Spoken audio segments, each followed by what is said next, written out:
Hi, everybody, and welcome to the Quitcast. My name is Becca, and I am the host here. And we have been doing this Quitcast. This is now the first episode of the 6th year of the Quitcast, which is kind of strange. I wasn't sure if we would, I wasn't sure how long this Quitcast would last, but to be still doing it at 6 years is definitely both exciting for me and a little bit surprising.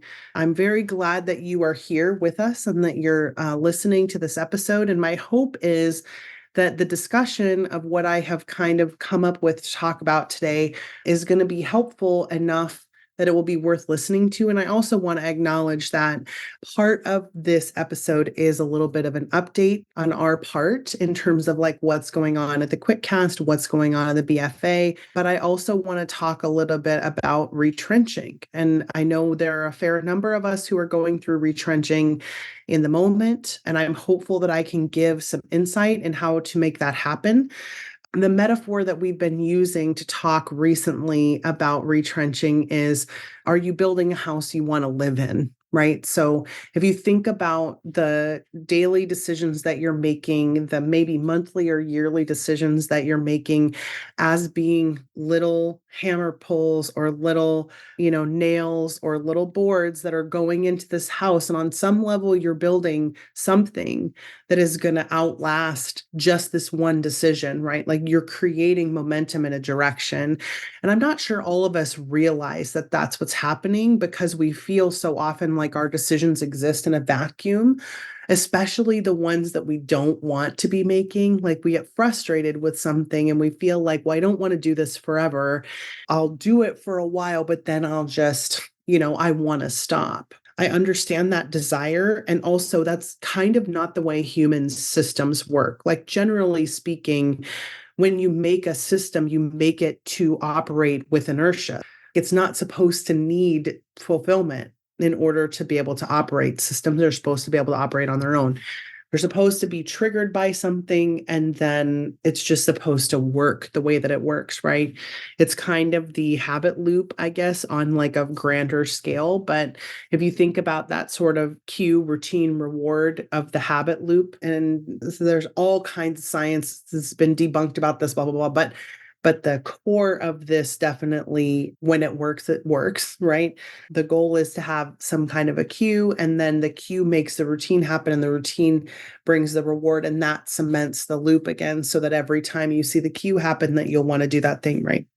So when you have a system that is supposed to operate behind the scenes and you make it that way, then the goal of the system is to not need you to motivate it to work. The goal of the system is for it to work on its own.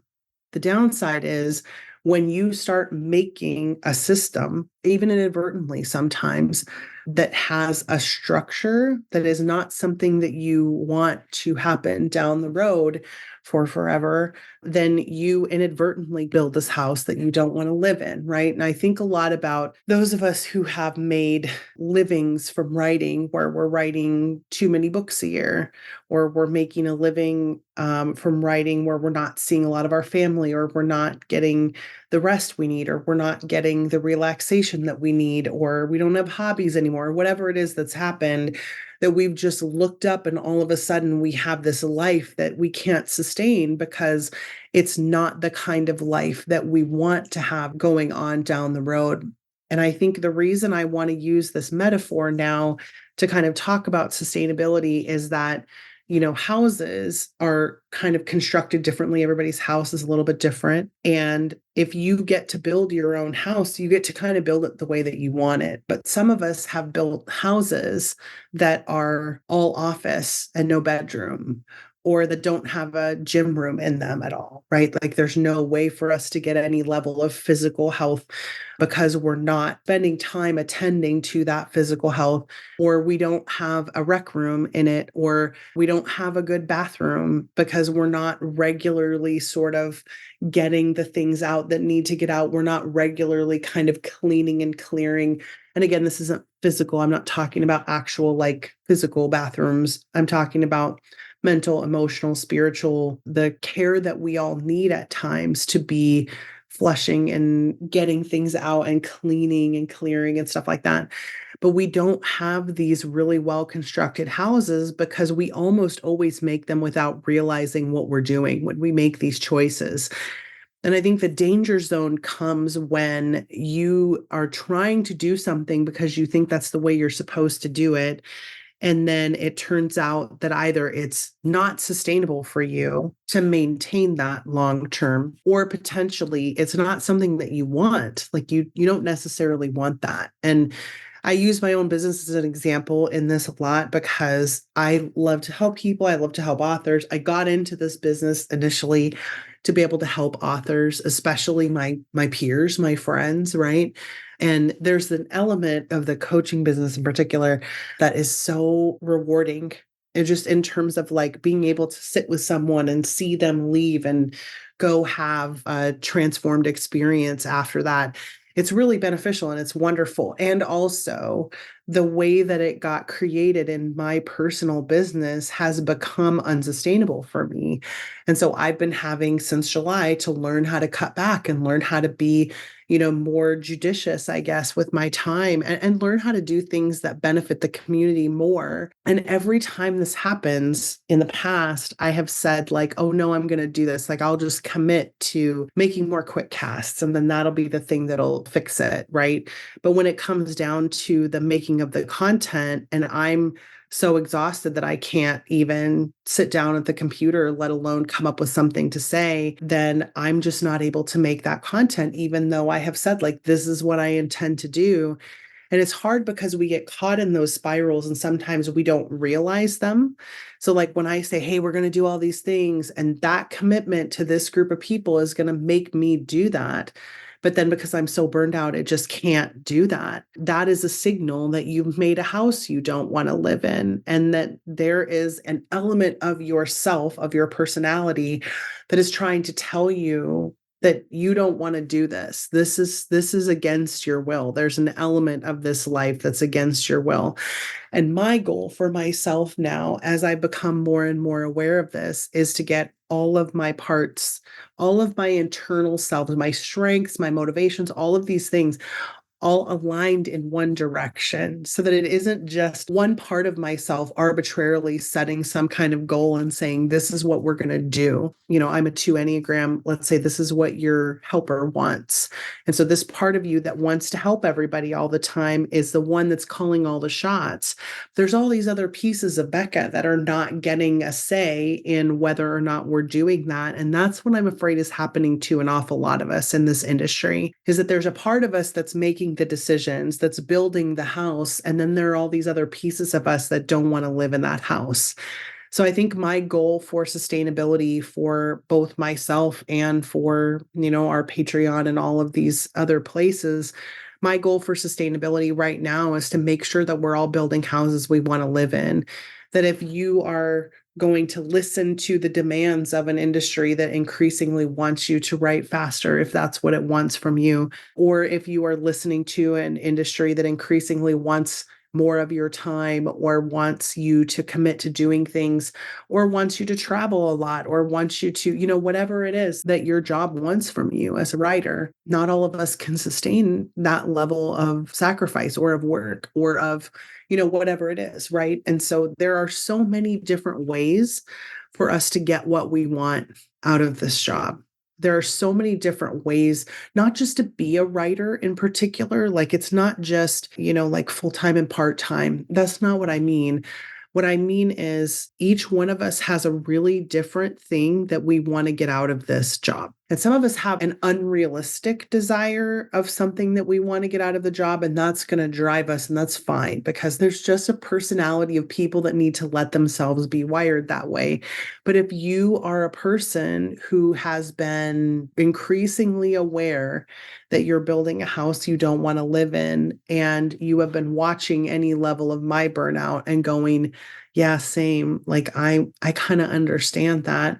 I want to give you some things to think about for the future. One of the reasons that I've been talking about Claire Taylor and her work with the Enneagram so much is that it really was the Enneagram work that kind of sparked this change in me in terms of like recognizing that there was something that was so deep inside me that was driving me that wasn't about a positive thing. And it's, again, it's not that you shouldn't be motivated by fear ever, but it's that my particular fear that was motivating me was not based in something that I would consider to be true or right. It was based in something that was not actually accomplishable, but I didn't know that. And again, the Sarah Baldwin work, there's some attachment work that I've been doing and stuff like that over the last year. All of that stuff is kind of compounded on each other, starting with this idea of there's something that I want more than anything else that I want. And that one thing makes me afraid that I'm not going to get it. And I know I say this a lot around here, but the problem is that if we don't know how to regulate ourselves emotionally, then that is always going to be in charge on some level, because the fear that is driving us is largely not based in reality. It's based in a subconscious desire that is trying to get that part to work, to do its job, but it doesn't realize that it doesn't have to do its job because it's not actually in danger of not getting that thing. And the best example, again, that I can use is my own business, where my desire to help and my desire to sort of help everyone, again, significance, right, was very much what was driving me, not saying no to things, not saying no when people would ask me for coaching, not setting any boundaries around my hours, not saying no to any travel, not saying no to speaking or podcast invites. My whole concept of that kind of like say yes to everything was not driven by a positive or beneficial thing, right?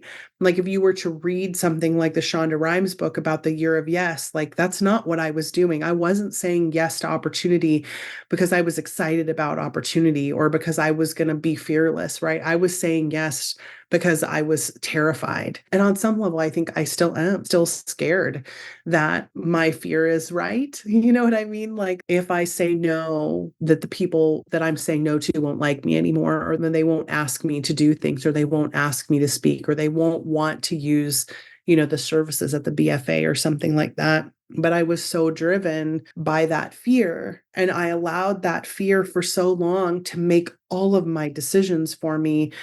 But the reality was that in not saying no, I was taking on things to a point where I was going to have to start saying no because I was going to burn out. And that was what happened, right? Like I burned out pretty bad in July, and then I burned out horribly bad again in January. And man, what's interesting is I've had a couple of friends who have talked to me through this. One of them is a coach, and she's been coaching me a little bit. And she was like, you maybe be a little cautious about how much you talk about your burnout. And I was like, why is that? And she's like, well, because you keep not learning this lesson, right? She wasn't this direct about it, but this was where we kind of eventually got. She was very kind, but she said, you keep not learning this lesson. Like you burned out every year that I've known you and nothing is changing. Like you keep trying to change things, but then nothing changes. And the difference is before this year, when I would burn out, I wasn't addressing the core problem that was continuing to make me burn out, right? Like I would just slough everything off, take enough time off. I moved across the country, whatever it was that would try to solve this problem for me. And it wasn't solving the problem because ultimately I was still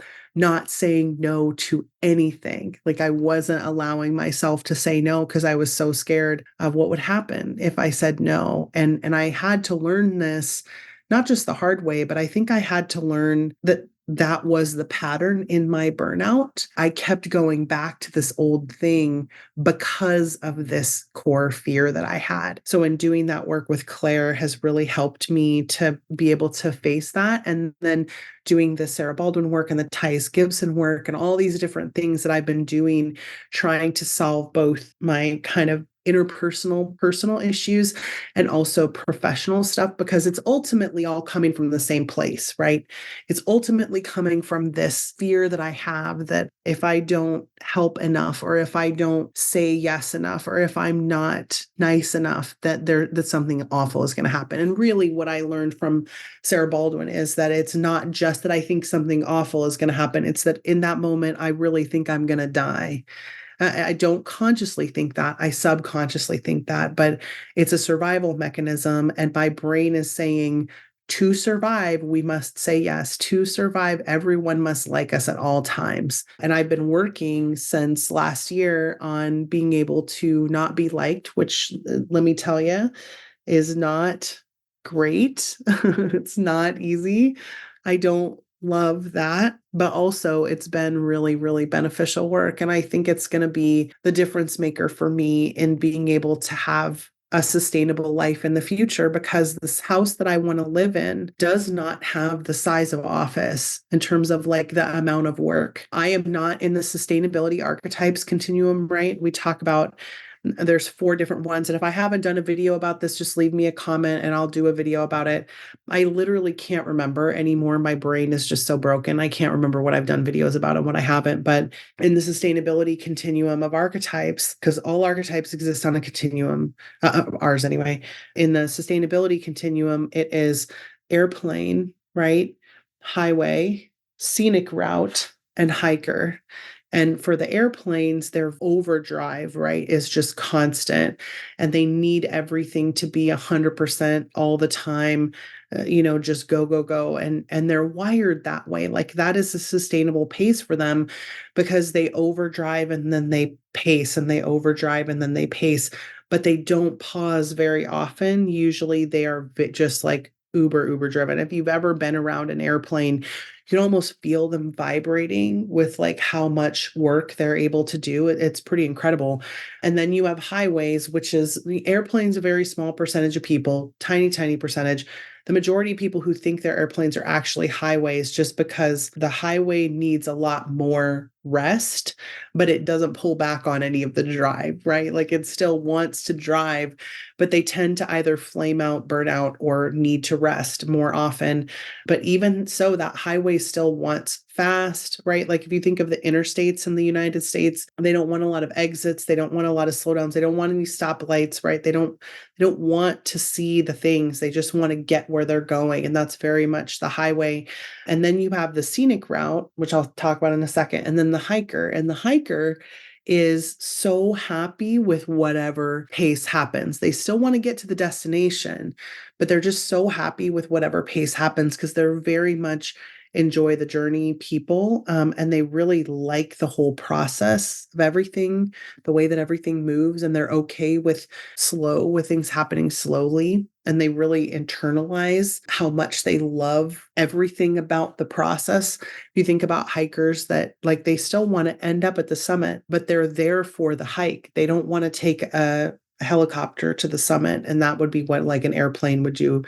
A highway person would probably just want to like get on a bike or like whatever. But the scenic route, which is what I am, and this was something that I had to really come to terms with in the last, well, since Ram 22 probably, which was when I first started talking about this particular archetype continuum. But the scenic route is they still want to get to the destination. They do have some level of drive. And so they'll often identify a lot with the highway. But when it comes down to it, when they look back at the time that they've spent in a work, in a job, in this writing life, everything that they talk about that they loved has to do with either experiences or people. Everything that's fun for them is about the people that they're with or the things that they're seeing or the experiences that they're getting. And they are so content with the way that they fill their lives with other things that they don't need for the speed to be as aggressive. And I was not aware how much of a scenic route I was until, I mean, really Ram 22, November 22 was kind of the turning point for me, just in recognizing I need to have so much more of life than work. As much as I like to work hard, I am not fulfilled by hard work in the way that like some people who are top 10 achievers might be or top 5 achievers might be. I'm just not that person. And I need so much more space and rest and downtime. And I need the road trip, right? I want to get to the destination, but I want the people to be with me and I want the conversation to be great. Like if there's a comedian who talks about how much he dislikes the app Waze, Waze. And if you've never heard him talk about this, his name is Pete. And you should go and find that because if you identify with either the scenic route or the hiker at all, you should go find that because he has this great discussion about why our obsession with needing to get places faster is actually working against us in the long run. And I'm so grateful to be able to have more sense of who I am in that way and the things that are really important to me that I want to do. Very, very few of them have anything to do with work. And I don't think I was acknowledging that for a long time. I was letting life build me a house that had just an office that was too big and I was not QTPing, right? Like I was not questioning the premise of whether or not I should be doing this because I was just so driven by that fear of what would happen if I let people down or if I didn't give them what they needed or if there were people who needed help that I didn't help. And the thing that I'm really coming to terms with this year is I'm going to have to give some things up, right? I'm going to have to miss out. Ellie used to talk about JOMO, right? The joy of missing out. Like I'm going to have to intentionally miss out on some stuff. I'm saying no to basically all speaking gigs right now for the foreseeable future. I still have a booked 2024. So if you're going to see me somewhere in person in 2024, I'm still going to everything, but I'm slowing down pretty significantly for my 2025. And I am intentionally trying to do some more things here locally where I live and get more invested and involved here because I also know that my scenic route needs to have a bigger rec room and a bigger living room and a bigger kitchen. And there are relationship things that I want to do. And I started dating again last year, which has been very fascinating. Sometime I will talk on the Patreon probably about the optimal stop theory and what that has done to my personal life, which has been fascinating. But it has definitely been a year of learning about myself. And I'm just so grateful to Claire for her Enneagram work. And I know not everybody resonates with the Enneagram, and that's fine. I'm not saying you have to use that as your catalyst. I just know that that's what worked for me. And it spoke a language that I don't think anything else was really speaking in that moment. The Sarah Baldwin work and Nicole LaPera as well have all been really instrumental in helping me move in that direction. And if you are looking for anything, I would suggest starting in those places. How to Do the Work by Nicole LaPera. Sarah Baldwin's, my favorites are her nervous system podcasts she did some Mark Grove spots. She has her own YouTube channel. She's really excellent. Highly recommend. And then Thais Gibson of the Personal Development School, who does attachment theory work, which has really helped me a lot in my personal relationships, which has been great. And then, of course, Claire's Enneagram work, Claire Taylor. She has a new Kickstarter coming out, I think, pretty soon. All that to say, the building the house that you want to live in, I think it's important to acknowledge when you have a difference between what you actually want to get out of life and what maybe other people around you think that you should want to get or what you think the industry is telling you you have to get. It's one of my biggest goals to try to deconstruct this expectation that if it doesn't happen right now, it's never going to happen. Because I think that's part of what's driving a lot of us to want to create these lives, to want to build these houses that we don't want to live in. My case was different just because if I had not had the volume of people, right? This is the key for me. It was the people that were really creating the need for me, because if it was just work, it would be different. Like I can say no to writing faster because I know my process and I know what works for me and what doesn't. So when I was only a novelist and I wasn't doing any work with authors, it was so much easier for me to hit sustainability in my pacing because I knew exactly what worked for me and what didn't, and I knew what to say no to. And I was much better at boundaries because of that. But in this particular case, because there were people involved, I just could not do it. And so I kept building this house that I can't live in. It's not that I don't want to live there. I want to live there. Like I want to do all of the speaking and traveling. I want to coach literally everyone. If I could coach every single writer in the entire community, I would do it. And if I could coach every single writer every week, I would do it, just because I want to see this industry be more whole, more healthy, and more sustainable. And I think that strengths and things like Enneagram and aligning in that way, I think anything that helps us do that, that is beneficial for us, is going to be important to learning how to say yes and no, because there just are too many choices. And I think this is part of what makes us all build these houses, is it's really hard to know what to say yes and no to. So I want to say we have a public live coaching coming up in March, and I'll put information about that in the show notes. And I want you to consider, if you're struggling with saying yes and no, I want you to consider coming there and seeing if you can ask us some questions. And if you haven't taken your Clifton Strengths results yet, please do that. We're also starting some development work on the Patreon right now. And if you are at all interested in that kind of like moving forward group coaching kind of thing, please make sure that you check out the dev level on the Patreon. We've had some really, really amazing experiences in the last couple of months, and we started in January, and we are continuing throughout this year. So I'm very excited about that. But we really have this opportunity together to start thinking about sustainability before it's too late. And I think that for some of us, it is too late in the sense of like we've already burned out and now we're having to ask these questions because we don't want to quit being in this industry, but we also know we can't stay doing it, that we can't live in this house that we built.